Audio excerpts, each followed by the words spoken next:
An annotation of the inner chapters of the Zhuangzi by Hanshan Deqing. The Book of Zhuangzi is, in truth, a commentary on and an unfolding of Laozi's teachings. I have often said that Laozi's having Zhuangzi is just like Confucius having Mencius. If you have genuinely penetrated Laozi's way and then read this book, you will see that it is entirely a transformation born from Laozi. Because Zhuang Zhou possessed vast talent, unobstructed eloquence, and a style as boundless as the ocean, readers often end up chasing shadows and missing the essence. But once you see clearly the purpose behind his words, you will not be deceived by the surface of his writing. The whole work consists of 33 chapters, yet these first 7 inner chapters alone exhaust the core meaning. The outer chapters are nothing but extensions and elaborations. If a student simply penetrates these 7 inner chapters thoroughly, he will taste an inexhaustible joy and will no longer be an ordinary mortal of the world. The wellspring of his learning I have already discussed clearly in my discourse on Viewing Laozi and Zhuangzi. Please examine it with care. Chapter 1. Wandering in Boundless Ease. This is the opening chapter. Zhuangzi himself said that words must have a purpose and actions must have a ground. Therefore, this chapter is the purpose and root of the entire book. What is meant by wandering in boundless ease is a state of vast, unhindered freedom, just like what Buddhist scriptures call unobstructed liberation. Buddhists regard the extinction of all afflictions as liberation. Zhuangzi regards liberation as transcending the physical form, extinguishing cleverness, and not being weighed down by the fame and achievements of a single lifetime. He points to the homeland of the empty, natural Great Way as the realm of free and easy wandering, just as later passages speak of the village of nowhere or the vast wilderness. The meaning is simply this: only the true person can roam in this realm of vast freedom, and that true person is precisely the one later called the great and venerable teacher. The reason people in the world cannot wander like this is that they are bound and obstructed by one single word: I. Whatever they do only for this self, pursuing merit, pursuing fame. From ancient times until now, everyone under heaven has been tormented to the end by these 3 things: merit, fame, and self. When have they ever known a moment of genuine ease? Only the great sage forgets all 3 entirely, and therefore attains boundless, unhindered freedom and joy. How pitiful are worldly people, deluded and clinging, trapped and confined, busying themselves only within the limits of their flesh and blood bodies. Because their vision is so small, they not only fail to recognize the subtle wonder of the way, but even if you try to tell them about it, they will not believe you. This is the meaning of later passages such as, "Little understanding cannot reach great understanding." Thus, the theme of this chapter rests on 3 pillars. The perfected person has no self. The spiritual person takes no credit. The sage seeks no name. He establishes this theme first, and only points it out explicitly at the very end. This is precisely the skill of his ever-changing, mesmerizing writing. If a student can discern this underlying intent, then the purpose of the entire book will be clear at a single glance. In the northern deep, a place of dark and far-reaching mystery, there is a fish named Kun. The size of Kun is beyond knowing, spanning countless miles. It transforms into a bird named Peng. The back of Peng stretches beyond knowing for countless miles. When it rouses itself and takes flight, its wings are like clouds hanging across the sky. When the great ocean currents stir, this bird sets off for the southern deep. The southern deep is the celestial pool. Zhuangzi himself explained that his words are 9/10 allegory, 7/10 borrowed speech, and that goblet words flow out ceaselessly in harmony with the natural. Throughout the entire book, his language does not go beyond these three. Here, the kun and the peng are allegories. By borrowing events to lodge meaning and illuminate the way, they function like common parables. The sole purpose of this chapter, Wandering in Boundless Ease, is to describe what is meant by great and transforming is called sage. Only the sage is able to wander free. Therefore, he invents the kun and the peng to illustrate this meaning of greatness and transformation. The northern deep is the northern ocean.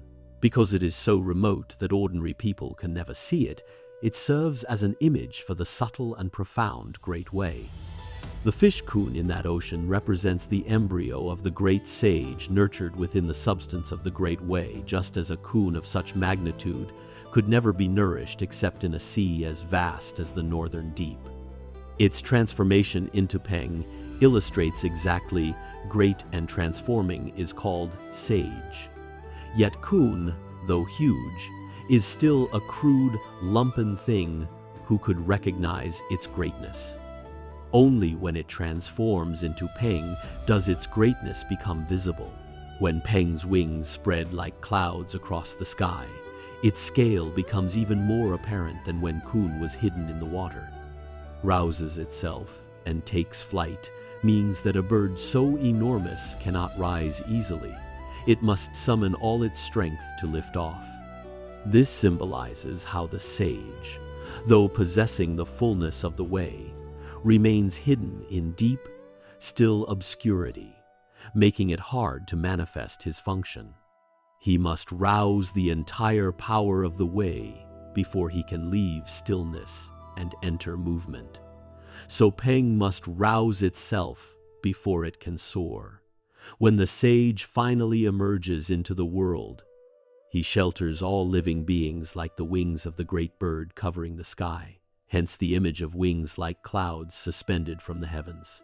This far surpasses the kun. When the great ocean currents stir refers to the movement of the sea's energy, symbolizing how the sage rides the great momentum of the age to appear in the world, no ordinary event. Sets off means to migrate. The southern deep is like the bright south, the region of vibrant yang, the direction in which a ruler faces. It means that when the sage emerges according to the time, he becomes a sage emperor or enlightened king, facing south to govern the world. Later, the great and venerable teacher is this very sage. The chapter responding to emperors and kings is also this migrating to the southern deep. So when Zhuangzi says, words have a purpose, actions have a ground, this is exactly what he means. The Times Qi Xie Times is a book that records marvels. In it we read, when the peng migrates to the southern deep, its wings strike the water for 3,000 miles. It spirals upward on a whirlwind to a height of 90,000 miles, and its journey takes 6 months of wind. Zhuangzi's point is that the tale of kun and peng seems so outlandish that people might not believe it, so he cites this book as evidence. He is saying, my account is not reckless invention. I found it in the Times Qi Xie. Someone might ask, what sort of book is the Times Qi Xie? It is a record of strange and wondrous things. It records, for instance, that when the peng migrates, its wings beat the water for 3,000 miles. Just imagine how enormous those wings must be. Whirlwind means a great gale. The bird rides the gale and spirals upward 90,000 miles. Its magnitude is even more astonishing. The 6 months refers to the 6th month of the Zhou calendar, which is the 4th month of summer, when the yang energy is fully open and the winds first grow large and powerful enough to lift its wings. Wind here means the breath of heaven and earth, just like the breath in a person's body. This is a delicate narrative touch to make the story more persuasive. With such evidence, the tale becomes credible. The shimmering heat haze like galloping horses, the dust motes dancing in sunbeams, the tiny breaths by which living creatures blow upon one another, all these are minor things. The deep azure of the sky, is that its true color? Or does it merely appear so because of its infinite distance? When the Peng looks down from above, it sees the same thing. This section illustrates the idea of great and yet greater. The heat haze is unreal, a shimmer born of rising yang from the marshes. The dust is the drifting specks lit by a sunbeam through a crack. Living creatures blowing upon one another refers to the faint breath by which birds and beasts and insects breathe a subtle puff. The deep blue is not the real color of the sky, but merely what the eye sees when space is too vast and far to penetrate. The point is this: the Peng seems enormous, yet from the height of the great void, looking down, it is no more than heat haze or a sunlit speck, infinitesimally small. Even the mighty whirlwind that lifts it is no more than the faintest breath exchanged among tiny creatures. So what greatness can be claimed? Hence the line: when the Peng looks down from above, it sees the same thing. The meaning is that even though the sage is great, he still possesses a tangible form, still has measurable dimensions. But the empty, formless great way cannot be named or shaped. Where could such a form exist? This is why the sage's freedom comes from the way, not from form.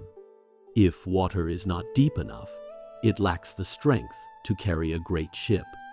Pour a cup of water into a hollow in the courtyard, and a mustard seed can float like a boat. But put the cup itself in, and it will stick fast, because the water is shallow and the vessel large. If the wind is not thick enough, it lacks the strength to bear up great wings. That is why the Peng must soar 90,000 miles high with the wind right beneath it.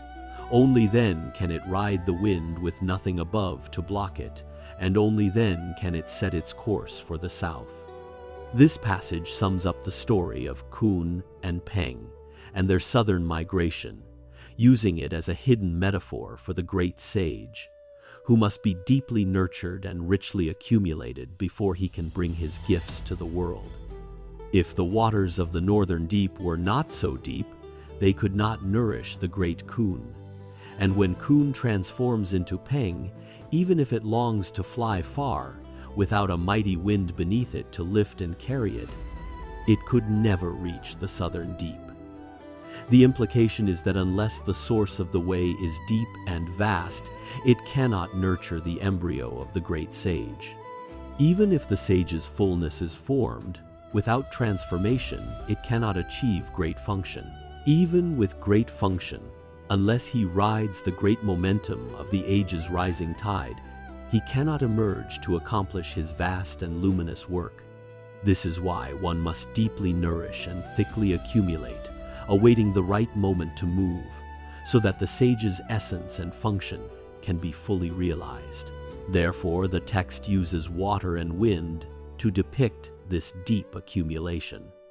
Originally, the image of accumulated water should refer to raising the Kun, but the text shifts to speak of bearing a great ship. This is the artistry of the prose, never letting the reader pin it down. To speak directly of raising the Kun would be clumsy and lifeless. Underneath lies a satire of those shallow, frivolous people who have nothing but hearsay learning and no profound store of virtue. How dare they speak of great deeds or lasting fame? A cicada and a fledgling dove laughed at the Peng, saying, "We zip up and land on an elm or a sandalwood tree, and sometimes we don't even make it and just plop onto the ground. Why on earth would anyone need to fly 90,000 miles to the south? Those who go out to the nearby countryside take 3 meals worth of provisions and return with a full belly. Those heading 100 miles away must pound their grain the night before. Those traveling 1,000 miles take 3 months to gather provisions. What do these two little creatures know? This illustrates how a small mind cannot comprehend a great mind. Those worldly people of narrow vision cannot grasp the greatness of the sage, just as these two tiny insects, whose highest reach is an elm or a sandalwood tree, laugh at the peng for wanting to fly 90,000 miles. This is an image for those whose vision is so small that they are satisfied merely with filling their own bellies. Why, then, would they need the sage's great way? Zhuangzi's answer is that worldly people, with their shallow understanding, cannot know the sage because their aspirations are not far-reaching, and what they store up is not deep. Each simply follows the capacity of his own vessel. Those going only a short distance need not store provisions. They can complete the round trip on a single meal and still be full. This represents small-minded people who are content with what lies right before their eyes. Those traveling 100 miles have a slightly more distant goal, so they pound their grain the night before. Those going 1,000 miles gather provisions for 3 months, because the farther their aspiration reaches, the deeper their preparation. Compared with the two insects, which grow among the elms and sandalwoods, have never seen anything beyond, and have no ambition to fly far, it is little wonder they laugh at the peng's flight. All the narrow-minded people of the world are like this. Little understanding cannot reach great understanding. The two insects above represent small understanding. Short-lived creatures cannot comprehend long-lived ones here. He uses short years and long years to illustrate small and great understanding. How do we know this is so? The morning mushroom that sprouts on dung, born at dawn and dead by dusk, knows nothing of a full month. The summer cicada knows nothing of spring and autumn. These are the short-lived. In the south of Chu, there is a spirit turtle for whom 500 years is but one spring, and 500 years one autumn. In high antiquity there was a great tree, the chun, for whom 8,000 years is but one spring, and 8,000 years one autumn. These are the long-lived. Yet Pengzu alone, with his mere 800 years, is renowned down to this day as the model of longevity, and people try to match themselves against him. Is this not pitiful? Here, Zhuangzi draws on the insect's inability to know the peng as a metaphor for how the small-minded cannot know the vastness of the sage. Each merely exhausts the measure of his own vessel. So it is no wonder. How could the morning mushroom and the summer cicada ever know the lifespan of the spirit turtle or the great chun? And people talk of Pengzu as the unique figure of all time, longing to equal his years. Yet compared with the great chun, even Pengzu is a sad thing. The small understanding of the world is just like this. Among the questions that Tang asked Ji, his wise minister, was this very matter. It says that small understanding cannot reach great understanding. In the barren north, there is a dark and vast sea, the celestial pool. In it is a fish many thousand miles wide, whose length no one knows. Its name is Kun. There is also a bird named Peng, with a back like Mount Tai and wings like clouds draped from the sky.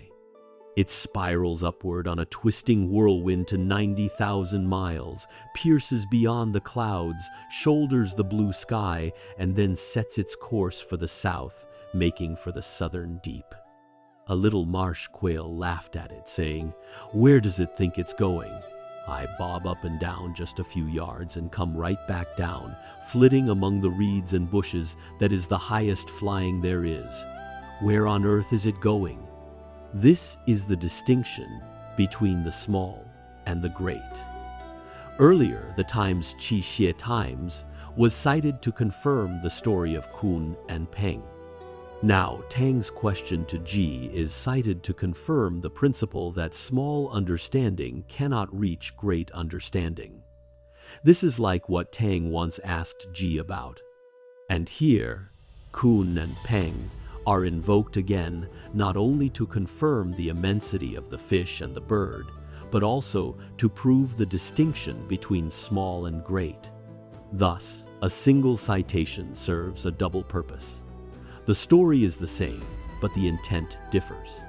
That is why the next line explicitly states the difference. Thus, those whose knowledge suffices for a single office, whose conduct impresses a single village, whose virtue pleases one ruler, and whose talents earn the trust of one kingdom, they all look upon themselves, just as that little quail did, full of self-satisfaction. Yet Zhuang Zhou would gently laugh at them. Zhuang Zhou was a man who, though the whole world praised him, would not exert himself any further. Though the whole world condemned him, he would not feel more discouraged. He could discern the boundary between the inner self and outer things, and distinguish between true honor and disgrace, but that was all. He never urgently chased worldly reputation. Still, even he had something that remained unestablished. Then there was Lizi, who rode upon the wind with an airy grace, and did not return for 15 days. He, too, never anxiously pursued any blessing. Although he could avoid the labor of walking, he still depended on something. But suppose someone mounts upon the truth of heaven and earth, harnesses the transformations of the 6 energies, and wanders through the infinite. What would such a one need to depend upon? Therefore I say, the perfected person has no self, the spiritual person takes no credit, the sage seeks no name. Zhuangzi's fundamental point is this. From ancient times until now, no one in the world has ever attained genuine, free, and easy wandering, precisely because they are burdened by this body of flesh and blood, by this I. So they busily chase merit, chase fame, suffering their whole lives without a moment of true ease. Moreover, they cling to their physical forms and know nothing beyond them. How could they be aware of the great way? Only the sage, who is great and transforming, forgets self, forgets merit, forgets name, transcends life and death, and roams in the homeland of the way. That is how he gains vast, unbounded, joyful freedom. How could this ever be understood by those cramped, narrow, small-minded people? They are exactly like the cicada and the dove, like the marsh quail laughing at the kun and peng. His whole purpose is to show that the sage's realm is different, unknowable to the small-minded. That is why he invents the fable of kun and peng to startle the eyes and ears of the world. It is all allegory, meant to shake people awake. At first, he seems to talk of other things, and only here does he directly reveal his true meaning, concluding with the words, "Therefore I say." This is the brilliance of his narrative craft. Only a person of immense spirit could wield such power. The student must truly cultivate depth before he can really taste this excellence. The above is allegory. Now he points directly to the sage who forgets self, forgets merit, and forgets name to provide tangible proof.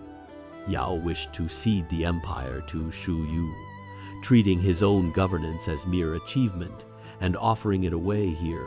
We see the substance of forgetting self and forgetting merit. He said, "When the sun and moon have risen, if the little torch keeps burning, how difficult it is for it to compete with their light. When the timely rains have fallen, if someone still labors to carry water for irrigation, how exhausting it is for the moistening of the sprouts. If you, master, once stood in place, the empire would be at peace of itself. Yet I still occupy this throne, and when I examine myself, I see only inadequacy. Please allow me to hand the empire over to you." Shu Yu replied, "You have governed the empire, and the empire is already at peace. If I were to take your place, would I be doing it for the name? Name is merely the guest of substance. Would I be willing to play the guest? The wren builds its nest in the deep forest and occupies but a single branch. The mole drinks from the river and takes only enough to fill its belly. Go back, my lord, and let the matter rest. The empire is of no use to me. Even if the cook is absent from the kitchen, the priest does not leap over the sacrificial vessels to take his place. Because the earlier passage on Zhuangzi listed different types of people to illustrate those who forget name, forget merit, and forget self, this section now introduces the story of Yao ceding the empire. Yao can forget his achievement, but still has not forgotten the name of yielding. Shu Yu refuses the empire and can forget name, yet he is still content with his own self. He has not forgotten self. You must go on to the spirit person on far-off Mount Miaoguye to find the divine being who is great and transforming, the great sage who forgets all at once. That is the true demonstration of boundless ease. Jian Wu asked Lian Shu, I have listened to Jie Yu's words. They are grand but fit nowhere, pouring out without ever turning back. I was astonished they were like the Milky Way, utterly beyond human bounds, far too extreme and remote from human feeling. Where Jian Wu could not believe, his small understanding is revealed. Lian Shu said, What did he say? Jian Wu replied, On the distant Mount Miaogui there dwells a spirit person, with skin like ice and snow, gentle and yielding as a young maiden. He eats none of the 5 grains, but breathes the wind and drinks the dew.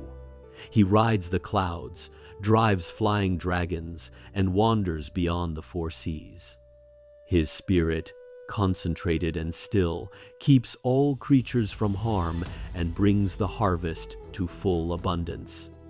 I think this is utter madness, so I do not believe it. Lian Shu said, Indeed. You cannot share the beauty of patterns with a blind person. You cannot share the sound of bells and drums with a deaf person. But is it only the physical body that can be blind or deaf? There is blindness and deafness of the mind as well. And these words are describing you, that spirit person with a potency so vast and all-embracing, merges with the 10,000 things, yet the whole world longs for him to come forth and govern. Who would labor so fretfully to take governing the world as their business? Nothing in the world can harm such a being. Though floods tower to heaven, he will not drown. Though great drought melts metal and scorches the earth, he will not feel the heat. From the mere dust and chaff left over from his person, one could mold a Yao or a Shun. How would he ever be willing to treat worldly affairs as his concern? This passage explains the magnitude of the perfected person, the spirit person, and the sage who ride upon the truth of heaven and earth and harness the transformations of the 6 energies. It is exactly the later figure called the great and venerable teacher. If such a person, by necessity, responds to the age and appears in the world, he will inevitably become a sage emperor or enlightened king. With no deliberate mind, he moves the world. Practicing non-action, he governs. The mere crumbs and remnants from him are sufficient to put the world in order. He would never, like Yao or Shun, toil with anxious exhaustion, treating government as his occupation. This forcefully declares that the one who transforms the world through non-action must be precisely this kind of person. A man of song brought ceremonial caps to sell in Yu, but the Yu people cut their hair short and tattooed their bodies. They had no use for them. Yao had brought order to the people of the empire and settled all affairs within the seas. Then he went to visit the 4 perfected ones on distant Mount Miaoguye, north of the Fen River, and in a daze he lost all thought of his empire. This passage explains the previous episode in which Yao wished to cede the empire to Shu Yu and Shu Yu refused. The deeper meaning is that although Shu Yu did not accept the empire, he could not cause Yao to forget his empire, nor could he himself fully forget the name of yielding, because Shu Yu had not yet forgotten his own self. Now, the moment Yao sees the spirit person, he instantly loses all concern for his empire. This shows vividly the great function of non-action by which a spirit person governs the age. The essential message of the whole book is concentrated in this single line. It is not merely the closing remark of this chapter. Zhuangzi's writing appears wild, sprawling, and unrestrained, yet its inner meaning is so tightly woven that nothing can break through.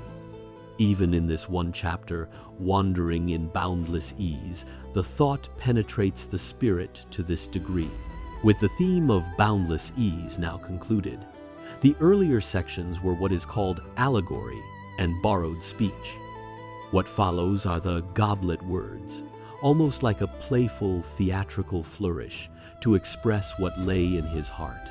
He means to say that other people regard everything Zhuangzi says as grand but useless talk.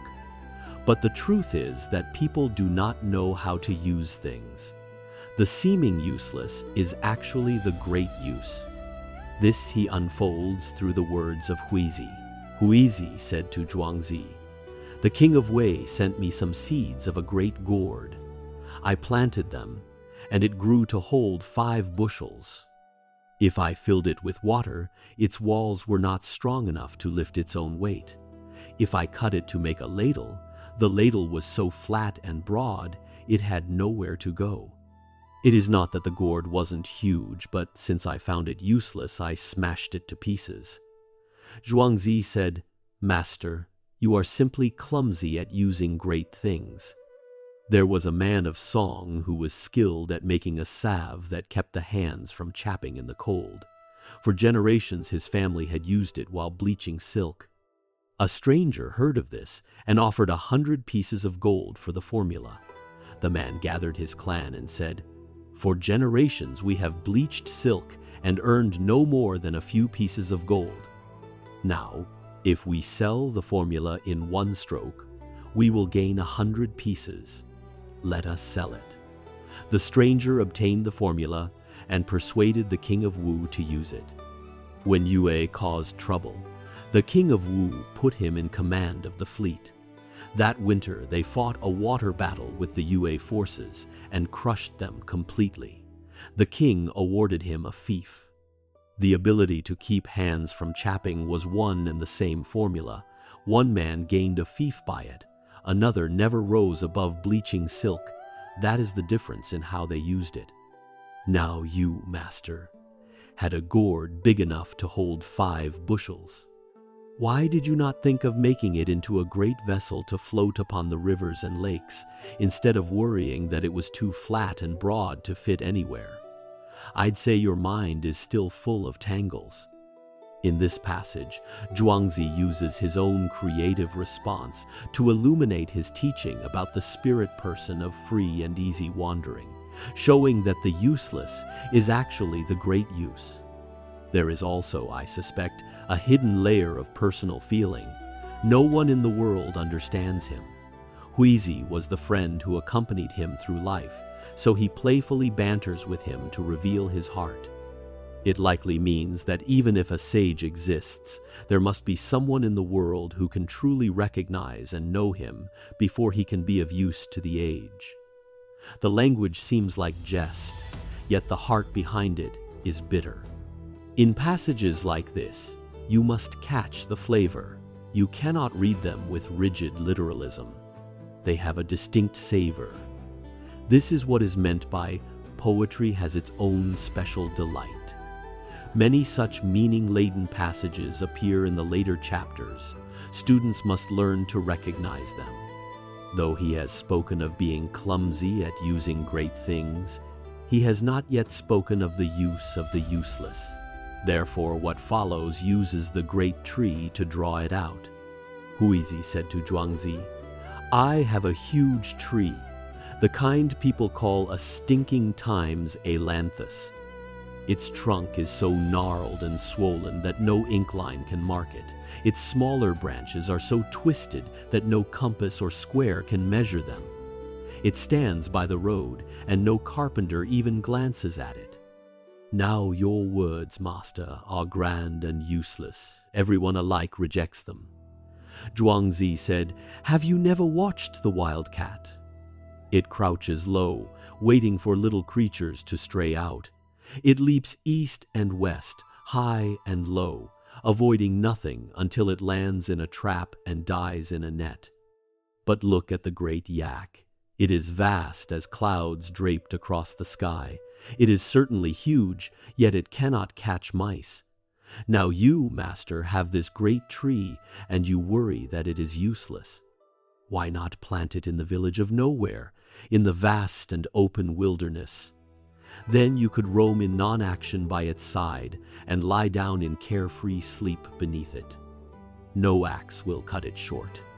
Nothing will harm it.